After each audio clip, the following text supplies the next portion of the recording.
Yo everybody, what's going on? This is Keegan from Kman Reviews bringing you my second and final year-end list. This is my top 50 favorite albums of 2022.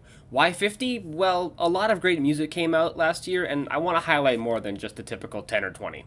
Few disclaimers before we start the video. Number one, this one's obvious, but I definitely feel like I need to say it anyway. This is just my opinion. This is not an objective list by any means. I am no all-knowing being when it comes to music. That's why this list is called my favorite albums and not just the best. But I do just think it's fun to look back on the albums released last year.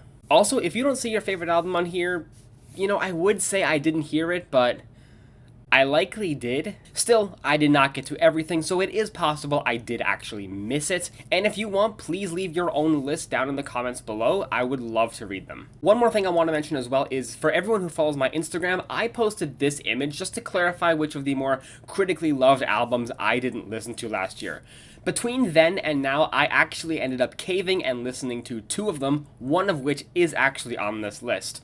The two I listened to were Beyoncé's Renaissance, mostly because it felt like a crime to exclude hearing a fucking Beyoncé album. But the other one I listened to was Diaspora Problems by Soul Glow. The other ones I still have not heard, and as a result are not gonna be on this list. Just a heads up. Anyway, here's how this top 50 is going to work. It's basically split into three parts. For 50 through 26, I will just be listing them off quickly. No reason, no explanation, mostly because I don't want to be stuck talking forever. From 25 to 11, I will be giving slight reasoning, maybe some brief synopses of the record and what I like about it, nothing too crazy, and 10 to 1 will be the core list with fairly full-length reasonings. Got it? Good. Let's get into it. Kicking the list off at number 50, we have Earth Gang with Ghetto Gods. Number 49, Bastille, Give Me the Future. Number 48, Pusha T, It's Almost Dry. 47, Bird's Eye Batong, Flood Format. 46, Superorganism, Worldwide Pop. 45, The Temptations, Temptation 60. 44, Kevmo, Good to Be. 43, Stromae with Multitude. 42, Sophie Tucker, Wet Tennis. 41, Degreed, Are You Ready? Number 40, Eddie Vedder, Earthling. 39, Slash, Miles Kennedy and the Conspirators with 4. 38, Vince Staples, Ramona Park Broke My Heart. 37, Beyoncé, Renaissance. 36, 5 Seconds of Summer, 5 Sauce 5. 35, Kevin Gates, Kaza. 34, Turnabout, Cutter Lane. 33, Hailstorm, Back from the Dead. 32, Giveon, Give or Take. 31, Black Country New Road, Ants from Up There. 30, Nova Twins, Supernova. 29, Method Man, Meth Lab Season 3, The Rehab. 28, Denzel Curry, Melt My Eyes, See Your Future. 27, Everything Everything, Raw Data Feel. And 26, Sigrid, How to Let Go. With those out of the way, we now get to some of the core entries on this list. So at number 25, we have Coheed and Cambria with Vaxis 2, A Window of the Waking Mind. A gorgeous, ever-growing record full of catchy rock tunes, progressively getting heavier and heavier throughout its runtime. Certainly isn't the freshest album the band has ever made, but it's very concise even at its longer runtime and consistently enjoyable. Number 24, Metric with Formentera, easily the band's best work in a while and arguably one of their most adventurous outings, following the path of alternative dance with icy, glittery melodies and jangly, upbeat energy. Certainly an exciting record that really shines as one full cohesive piece, especially from the opener Doom Scroller. Very fun album. Number 23 is George Ezra with Gold Rush Kid. While definitely not George's best album, this has an excellent summer flair to it, and I'd be lying if it didn't soundtrack many summer days for me last year. Great upbeat tracks, some of my favorite of last year, and the more R&B folk-leaning cuts near the end, satisfyingly capping off the day like a brisk sunset. Love this album. Number 22 goes to Snoop Dogg with BODR. Snoop Dogg had a very spotty last few years to be generous, and while I didn't care too much for what he did last year, BODR is without a doubt one of the best things he's done easily in 5 years, maybe even in his entire career. Very enjoyable production and some of Snoop's most energetic and engaged performances I've heard from him.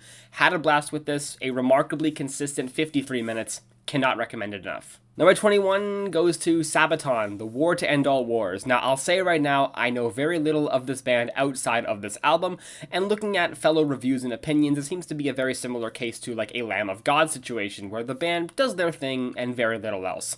However, again, having little experience with the band, I adore this sound. Grandiose power metal riffs, love the warmongering vocals too. It may just be a sign for me to check the band out further, and I really enjoyed this. Number 20 is going to Conway the Machine with God Don't Make Mistakes. I typically don't fawn over this style of rap. I often enjoy it, but it's never usually favorites of any year for me. That being said, Conway really hit magic on this one. Something about this just feels more emotional, honest, and introspective. Extremely consistent both in track quality and production. Certainly worth visiting if you haven't already. Arguably Conway's best full body of work to date. Number 19 goes to Underoath with Voyeurist. I could basically copy and paste the same thing I said about Sabaton with some minor alterations for this one. Although I do know a little bit more about Underoath as a whole. The album's heavy, it's in your face, it doesn't hold much back, but is also very catchy at the same time. And frankly, I think I was missing an album of that caliber this year, so I'm glad Underoath filled in those shoes for a record like this. Very fun one. Number 18 is going to Logic with Vinyl Days. This was an extremely welcome surprise, even as a bigger fan of Logic than most. This style of embracing the old boom bap, kind of 90s flair suits Logic so well, and his rapping is probably some of the most focused, assertive, and consistent of his later career, and even though it's pretty much 30 tracks long, some quick, some lengthier, I was consistently enthralled in the experience. Love this. Number 17 goes to Blade and Echo 2K with Crest. This one took a while to fully grow on me, however, I am so glad it did, as this has quickly become a top tier Blade album for me. Probably one of the most sugary and sweet albums released from the Drain Gang Collective as a whole, with a great handful of pop friendly melodies and catchy hooks. Plus, it really seems like the true accessible power of the group's aesthetic is harnessed within this album. I highly recommend giving this one a shot even to outsiders of the group. It may just leave you surprised. Number 16 goes to Black Chidori with White Melodies, and it's here in the list where we truly get into the cream of the crop, and what lies here is my favorite album from this extremely underground hip-hop scene, with probably the most substantial record from that field. Black Chidori really blossomed as a creative on this album. Love the melodies, love the flows, love the features, plus how each track deeply connects to a theme, all connected to this central topic of the record, all topped off with an extreme level of confidence never heard before from the headlining MC.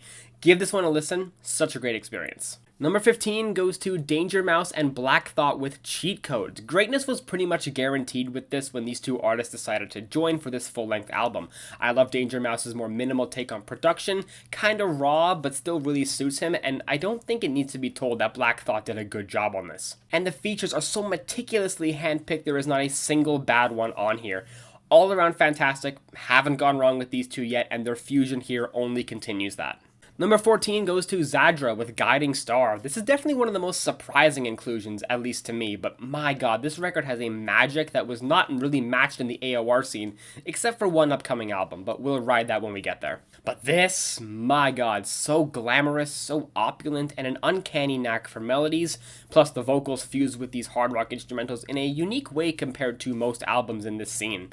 Likely won't be for everyone, but I really adore this sound, and this was one of the best in it. Number 13 goes to Billy Woods with Ethiops. I covered this one in a full review on the channel that I'm still very proud of, so if you want the full thoughts on that one, the link will be in the description.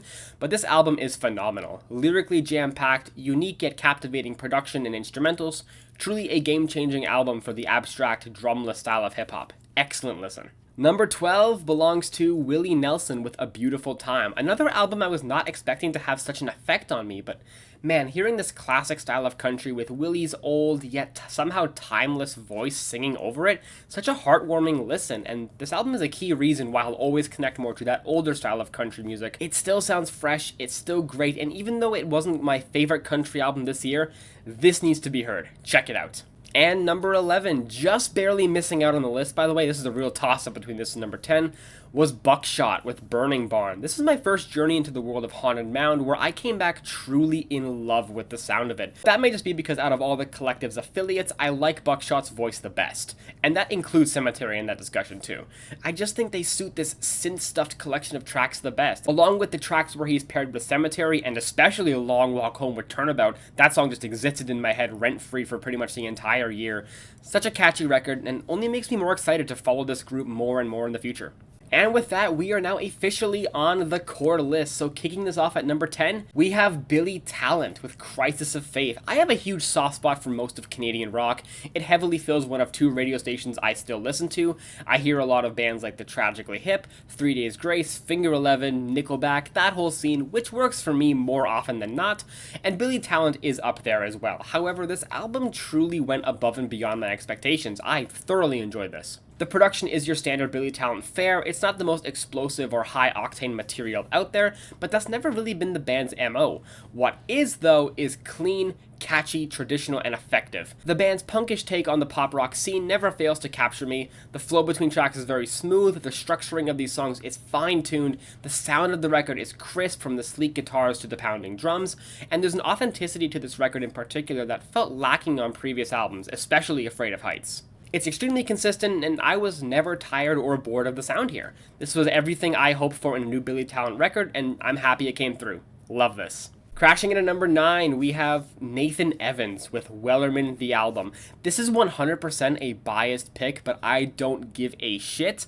I love this album dearly. For a bit of context, one side of my family comes pretty much entirely from Eastern Canada, and thanks to that I was heavily introduced to that music scene, specifically Newfoundland and maritime folk music, which has a lot of Celtic influences. Because of that, when I fully dove into the world of music, anything with a remote connection to Celtic folk, Celtic rock, anything with that signature sound I instantly adored.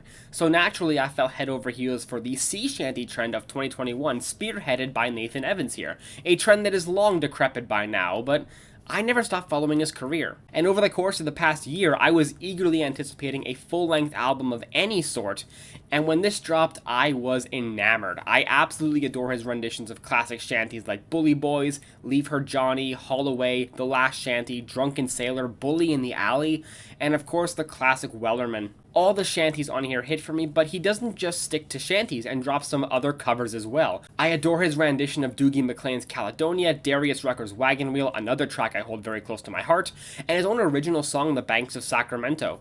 This album is a warm blanket to me, and I guarantee you very, very few people will have the same emotional attachment to this album that I do. Just let me have this one, okay? I love this record. Number 8 is going to Orville Peck with Bronco, far and away the best country album I've heard this year, and to think I would have completely missed it had it not been for a request. As a result, my full thoughts will be linked in the description, so I'm going to keep it brief. If you want to check that out, it's there. But this is one of the most immaculate modern country showings I've heard this decade. Possibly a bit on the one-note side, but that note in particular is played beautifully and rarely loses its magic. So rich, so emotional, so honest. For 15 tracks and nearly an hour, and in a typically less than stellar genre, excellent release, give it a listen. Number 7 goes to Foxtails with Fawn. This one was such a surprise in the absolute best way. One of the first truly adored albums by the critical crowd of 2022, and like I usually am with albums in that scene, I was a bit skeptical, but man, this was such a captivating record, probably one of the most captivating in particular out of this top 10 we're in. An amazing fusion of screamo, kind of Midwest emo and post-hardcore, and the dynamic contrast between the more raucous and quieter moments.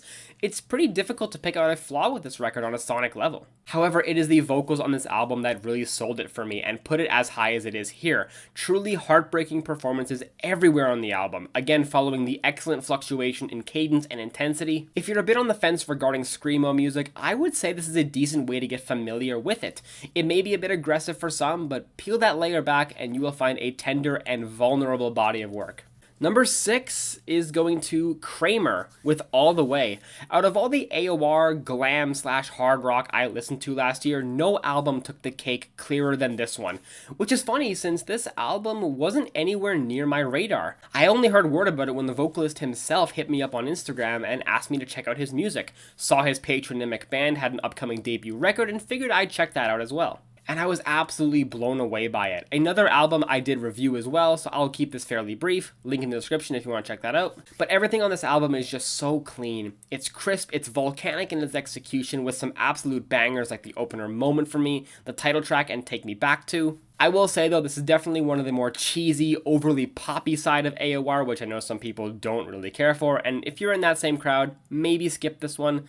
However, me, I can't get enough of the sound, and that's why this is ranked so high.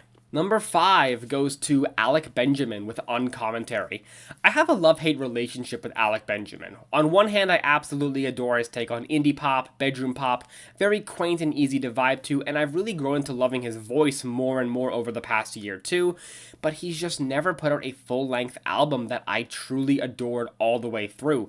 I've liked both of his previous, but not to the level I know he can reach, and with the release of Uncommentary here, this is the one. I think out of all the albums on this list, this is the one I've replayed the most, just because of how damn addicting some of these melodies are. Now, I could just start naming highlights, but that would pretty much be the entire track list. So I just want to say the back half of this album is one of the most flawless streaks of songs on any album this year, from Nuance to Older. I understand not everyone is going to love this. This is an often eschewed genre in the critical scene. Most people just write this stuff off, but another album that really connected with me in a way it likely won't with a lot of people. But that's still not going to stop my love for this record. Number 4 is going to King Gizzard and the Lizard Wizard with Omnium Gatherum.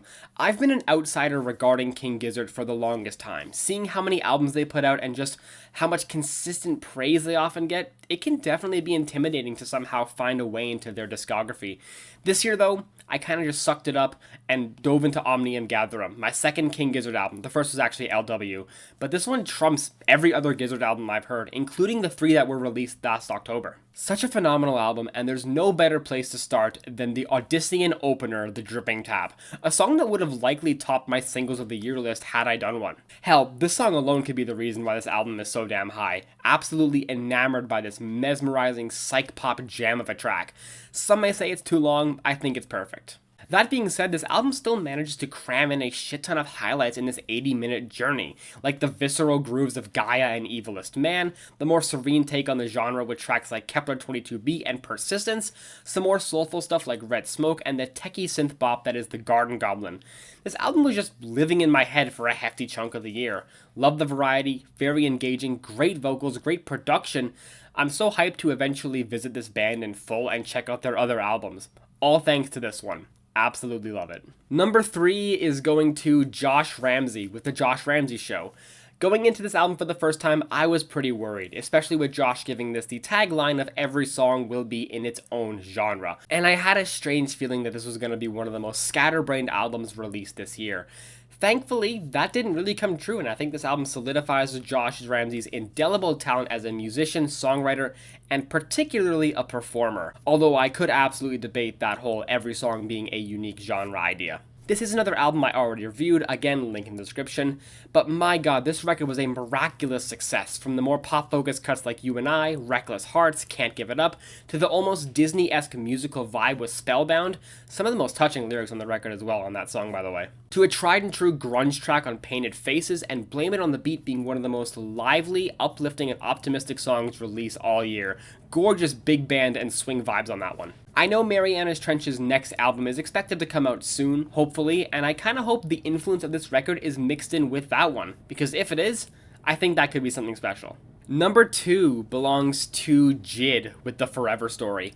I had no doubt in my mind that this was going to be great. The singles were excellent, so I was so ready when this finally dropped in full, and yeah, this is stellar. One of the best rap albums of the decade so far. Everything that made JID an appealing artist on both The Never Story and DiCaprio 2 are here and amplified, but show no clearer in his storytelling and lyrical wordplay, which I could pretty much highlight every single track in that regard. Dance Now, Surround Sound, and Crack Sandwich being prime examples of that. Even despite that, this album still shines in its catchy choruses like Can't Punk Me and the aforementioned Surround Sound, or even having JID flex his singing chops on Cody Blue 31 and Bruddenham. However, I think my favorite element of this record is how JID is really carving out his own unique lane, while at the same time flaunting a new maturity not yet seen from his music. It makes us listen so enthralling, and not to mention perfectly capped off with 2007, a riveting retrospective look on his life and how he came to be where he is now, all done with immense detail. Again, another album that I did review in full, link in the description to check out that full thing, but The Forever Story is a special album. Yet in a weird way, I'm almost expecting JID to somehow do even better later on. I don't know how it's going to be possible, because I think this album is damn near perfect. Maybe I'm just blissfully optimistic, but for now, this is it. Excellent album. Well folks, here we are, the top, the summit, the peak. My number 1. What's it going to be? It's Set It Off with Elsewhere. Now, some of you may be thinking this is a biased pick because I have gone on record multiple times to say this is one of my favorite bands of all time, but I do genuinely think this is one of their best albums, and of course my favorite album of the year. I think the biggest reason why I absolutely love this album so much, even over some of the band's other albums, is pretty much each track has something distinct about it to make it stand out, not just in the album sense, but in the group's whole discography. It's quite a fresh album for the band, from the eerie pluckiness to a fiery rock post-chorus and one of Cody's best raps ever on lead single Skeleton. This album just delivers hits upon hits upon hits, bangers on bangers. I love the brass touches on Cut Off, the appropriately explosive Loose Cannon, the more moody pop soundscape of Who's in Control, the more motivational 1-2 punch of Why Not Me and Dangerous, the gorgeous string-dominated Cordial, and the sentimental Better Than This. There is no dull moment on this album. Another thing I really enjoy with this album is Cody's flamboyant, eccentric vocals, dancing so freely across his instrumentals. He can get into his more intimidating, menacing timbre like Peekaboo, Projector, or Cut Off. He can belt with ferocity like on Playing with Bad Luck or Loose Cannon. He can just deliver some effortlessly kick-ass melodies like Taste of the Good Life, Why Do I, or As Good As It Gets. But yeah, that's kind of all I gotta say. I don't think this is an album that'll be for everyone, but at least to me, this album is full to the brim of amazing vibes, great pop rock instrumentals, consistently excellent vocals, and it ranks as my favorite album of 2022. Well guys, I hope you enjoyed that list. Thank you all so much for watching. If you want to follow me on my social medias, link will be in the description, and you can also come join the Discord server and chat with fellow music lovers. Link will also be in the description. Thank you all so much for watching, and I'll catch you in the next one. Peace.